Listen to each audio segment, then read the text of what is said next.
The Apple Vision Pro is Apple's first 3D camera that is around the price of $3,500. Now, I'm sure you've all been there by now. You saw the news, looked at the price, and you're like, yeah, that isn't happening. And yeah, that is a very reasonable thought, but this headset is probably more aimed at businesses rather than the regular consumer, which is you and me. Now, I'm going to be going through loads of points and statistics in this video, working up to my main point, which is that everyone is going to want this, but nobody is going to be buying it. Timestamps will be listed below in the description if you just want information on certain areas of the headset. Anyway, I'm going to go into the overall appearance of the headset first. So all it really is just 3D goggles for your eyes, right? Well, that's where you, and quite frankly me when I first saw this, are completely wrong. It actually is a VR headset, technically. It has two screens, one for each eye, which displays the user's surroundings with cameras on the outside of the headset. So how can you see the user's eyes in the headset if it's not just a see-through piece of glass? Well, here's the cool part. This isn't see-through. This is actually another screen on the outside of the headset. This is displaying the user's eyes with cameras inside the headset. It's also 3D in a way that if you move to the left of a user, you can see the left perspective of their eyes, not just a 2D flat image. This is Apple's way of making the user not feel disconnected from anyone else in the room or wherever they are. Otherwise, if people were just walking around with headsets that you couldn't see their face, it would get a little weird, if you know what I mean. While this is probably the best looking mixed reality headset we've ever seen, it still does look a kind of weird, and does have its cons. So that's just the looks out of the way. Let's move on to the actual functionality of the headset. So in simple terms, it is just a mixed reality headset. That means it brings digital elements, like a movie for example, into the real world. This isn't a new thing, this has been done years ago, but it's never been done to this level of degree. Starting off, the digital elements and screens brought into the real world look like they're there, and obviously they do, but they have real world shadows and lighting. The cool thing is, they can also apparently cast lighting onto the room, just like a normal screen would. Now, the headset is actually standalone, meaning it doesn't need your iPhone or Mac for it to actually work.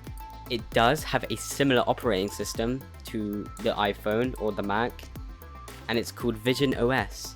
To navigate through these menus, you just look where you want to go, and click or scroll with your hands. You can also use your voice to search, which isn't a groundbreaking feature, but it's there.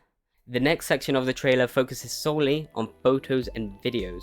It has a couple of neat features like panoramas, the long photos you take can wrap around you in the world, along with funny enough 3D experiences that fill the room around you, even behind you.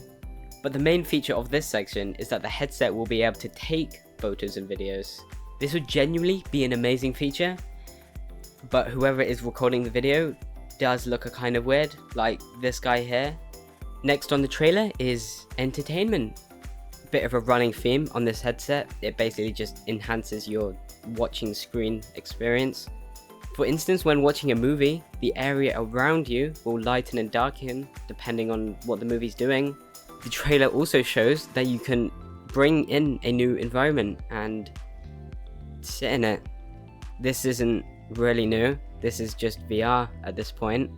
This feature is kind of pointless. It's good it's there, but if you're buying this headset just to be in another environment, then that's a thing. It's just get a Quest 2. Hell, if you wanted to be in a different environment when watching a film, just go on VR chat at this point. Another feature from this section is that you can play games with it. Not the VR games, but normal games. So it becomes a really expensive screen at that point. Now onto work, probably the main reason for the headset, but for some reason shortest part of the trailer. So half the section just talks about how the headset has Safari, the Apple search browser. It also talks about this tabs feature, so basically you can have multiple websites open at the same time, and it's not that big of a deal. I don't know why they put this in the trailer. Most search engines have tabs, all of them I think have tabs. This section then finishes by showing that you can have multiple apps open in the environment. This is basically just having like multiple monitors on your PC, but bigger, and floating. Finally, we finish off this headset's features with Facetime. The main premise is that you can be in a Facetime call while in the headset. I'll talk more about how they do this later because it's really in depth for some reason. But in this section, they do demonstrate how you can connect to your Mac and most likely iPhone. They didn't show that though. The way you connect to your Mac is simply just by looking at it, which is quite cool. No like fiddly buttons. Once you're connected, the Mac screen will expand and appear in your room. So that's about all the features wrapped up. Let's go look at the design. So for the overall design and comfort of the headset, it's quite a compact headset with pancake lenses, which make it even thinner. The front of the headset is made with laminated glass, which puts into question how fragile will this headset be. Will it break if I accidentally drop it or walk into a wall or something? Because breaking a $3,500 headset will be quite distressing, to be honest. The back of the headset has an aluminium lightweight frame which holds the cushiony strap. The face cover is similar, but also acts as a light guard. It wraps around the user's face to block out any light. We then go back to the FaceTime point, where they showcase the headset's 3D scanning capabilities. So basically, the headset will be able to scan your face, which will then be used as a model for things like FaceTime. Otherwise, if they just use the headset's cameras, all the other person in the call will see is the user's eyes. It even somehow manages to capture and reflect your hand movements in the call. Finally, we'll take a look at the technological aspect of the headset. First is just their spatial audio system on the headset. Nothing new, but they take this up a level by using something called audio ray tracing, which scans the objects and materials in the room and then adjusts the audio so it sounds realistic. This seems like quite high technology for something barely noticeable, but it's cool nevertheless. Similar to this feature, the headset can also 3D map the room around you and the people in it. The headset itself uses a dual chip design, using Apple's existing M2 chip, which apparently provides amazing performance, and the new R1 chip, which is used for processing data really quickly, eliminating lag and input delay. So that's about it. That's the Apple Vision Pro. But we aren't finished yet. You might remember back last year when Meta released their Meta Quest Pro, their fully mixed reality headset similar to the Vision Pro that also was really expensive. Well, we all thought that was expensive until we saw how much the Vision Pro would cost. So to show you the real difference between these headsets, I'm going to compare both of them to show you which one is the best. Bear in mind that I'll only be comparing the technology of each, so it won't include features like the Vision Pro 3D scanning. To do this, I'm going to use a website I've used before called VR Compare. It basically has every single VR headset released, and I highly recommend checking it out. Now, this might come as a surprise, but the Vision Pro is actually extremely similar to the Quest Pro, which might remind you came out last year. The first difference between the two is that the Vision Pro uses micro OLED and the Quest Pro uses LCD displays. In this scenario, the Vision Pro wins by miles. Not because it's an OLED display, but because they managed to fit 23 million pixels on the headset display. For reference, the Quest Pro uses 7 million pixels, which is still a lot, but it definitely loses. Onto the FOV, we currently don't know anything for the Vision Pro. Now we can assume it's around the same as the Quest Pro, but just because Apple hasn't said anything on it, doesn't mean it's bad. But that also could mean that it isn't good, otherwise they would probably be bragging about it. For the weight, some speculate it's just around a pound, similar to the Quest Pro. This would make sense given that the battery is actually external to the headset, so you would carry it around in your pocket instead. Speaking of the battery, it lasts as long as the Quest Pro, which is around 2 hours. The headsets themselves are actually made out of completely different materials, but I imagine both are comfy to wear, whereas the Quest Pro uses plastic with a foam facial interface. The Vision Pro has over double the cameras of the Quest Pro, with the Vision Pro having depth sensors in each camera. In terms of controllers, the Vision Pro uses full-on hand tracking. This makes the headset way more portable, as users don't have to carry controllers with them when they want to take it somewhere. Though we'll have to wait to see how good the hand tracking really is, to see if it's worth the increased portability.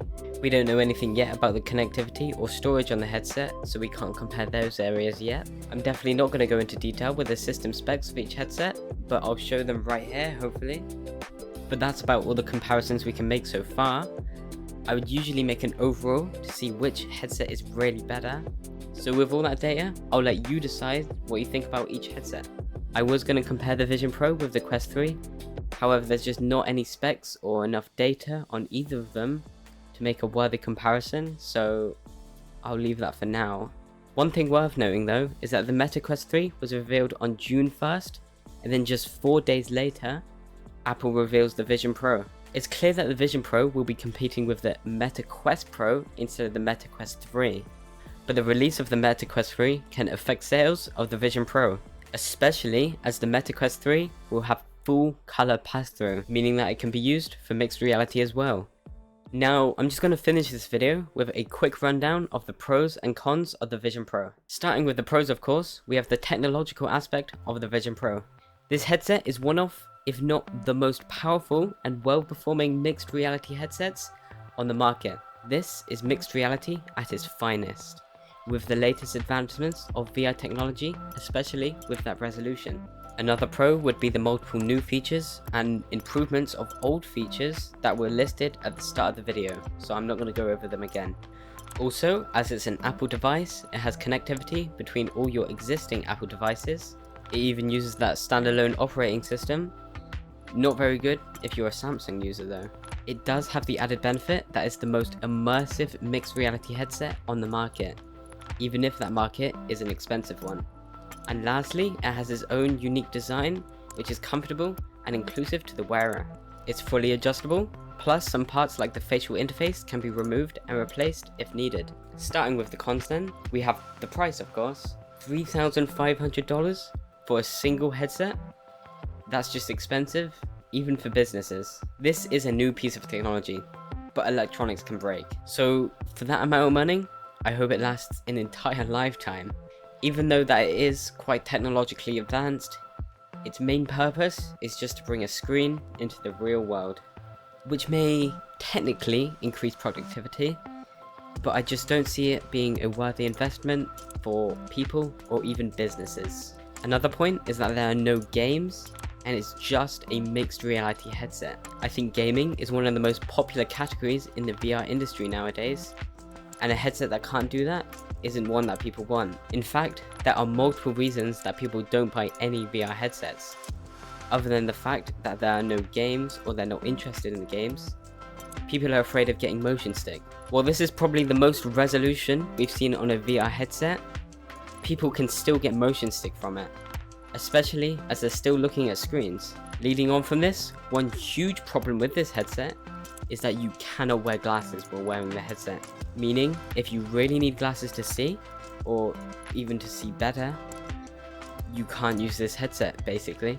So as I've said previously, this headset doesn't come with any controllers and uses full-on hand tracking, which is good, right? Well, no matter how advanced the hand tracking may be, it can still be hard to perform tasks such as typing on a virtual keyboard. I assume the hands are tracked using the cameras on the front of the headset. So if you move your hands away from the cameras or even behind, they won't be able to be tracked, right? So what happens if you want to use this headset at night or even just in a dark room? Another thing is the battery life. If people are going to really use this to work, then what if they work more than 2 hours? Hopefully it does come with a long wire which you can plug in and charge while you're using the headset. But knowing Apple, they will probably sell this separately for like $100 extra. When the headset is first released, there probably won't be many third-party apps or software that we currently use on the Quest or even the Pico headsets.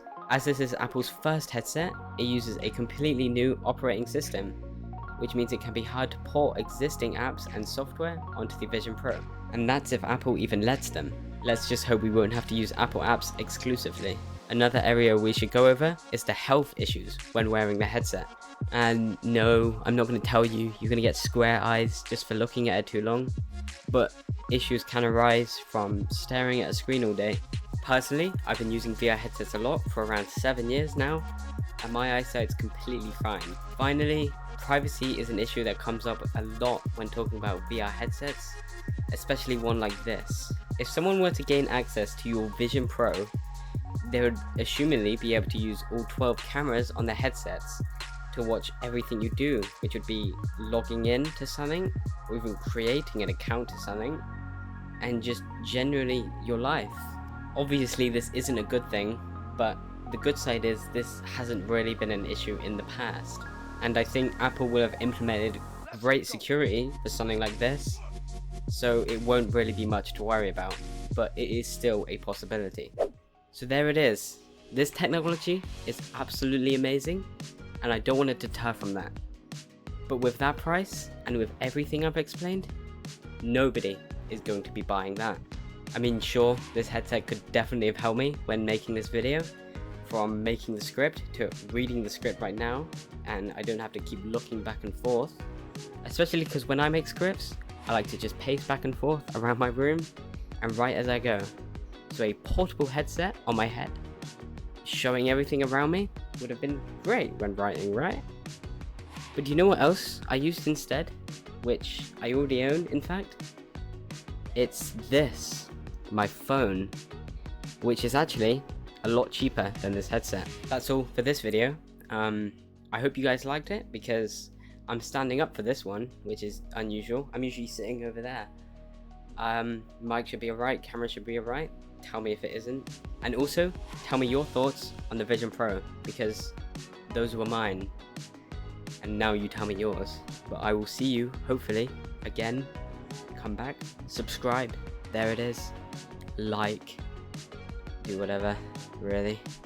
Goodbye.